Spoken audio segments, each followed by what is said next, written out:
Hi everyone, in today's Better Money, we're asking the question, can I afford early retirement? And we are here at Johnson Brunetti headquarters outside in Wethersfield, and I'm joined by Joel Johnson, who is the managing partner. Thanks so much for being with us. Hey, it's good to be back here in the outside, socially distanced. Here we are, yeah.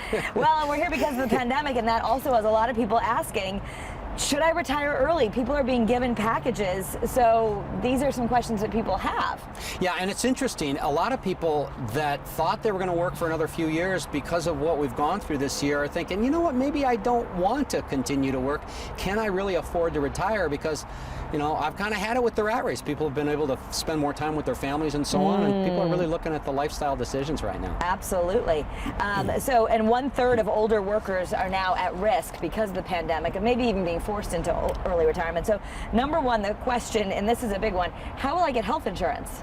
Yeah, and this is a big one. If you're not 65, and this used to be the main reason why we've had a lot of clients that just don't retire even though financially they can, because they don't want to spend the money they have to spend on health insurance before they're 65, before they can roll into Medicare. So this is a real important question. It might be one of the biggest expenses somebody has on a monthly basis when they retire until they're 65, which is buying private health insurance. Even if you go on COBRA, which is a continuation of your existing company health insurance, it can be very, very expensive. All right, so that is something that people have to consider and do the math on to see if it makes sense. You got to do the math on, get information from different sources. Sometimes health insurance brokers can help get you the actual rates before you make the decision. Okay, number two, what are the implications on Social Security?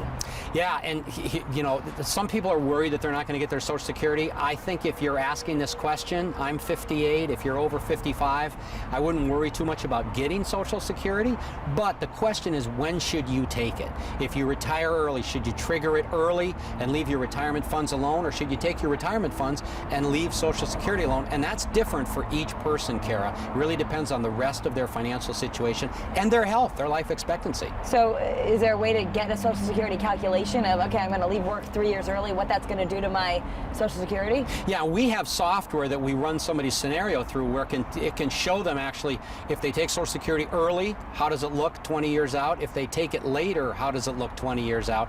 And it helps people. And also, should, you know, myself, and I'm married to Wendy, should we both claim at the same time? Should one person wait? So it factors in all those things. It's a lot more complicated than people think it is. All right, so another reason why you maybe want to have a professional helping you out, it can save you a lot of money in the long term. Number three, can you afford to stop working? So are you going to retire, or maybe you're just going to do something else? Right. We've had a lot of people. I can think of an engineer friend of mine who retired from a big engineering job, but he loved to do carpentry around the house and so on. He went to work for Home Depot. He didn't need a lot of money. He wanted to supplement his income a little bit, but he wanted to also be around something he loved. So do you want to work? Where would that be? Or do you have to work, but maybe not make the kind of money you were making at your main job? All right, those are all questions. And to help you figure it out, you actually have a free offer. It's called Should I Stay or Should I Go? You're getting the theme that it kind of depends on a lot of people's situation, how much debt they have, how much saving they've already done, all of that. So right. If you go to BetterMoneyTV.com, you're giving this to people for free. Absolutely, and it'll get you started in the right direction to answer these questions. Even if you don't think you're going to retire early, you're going to get forced out, it's good to have the information because you never know what's going to happen, especially in the times that we're in right now. Right. All right, thank you so much, Joel. Thanks, Kara. That's Better Money.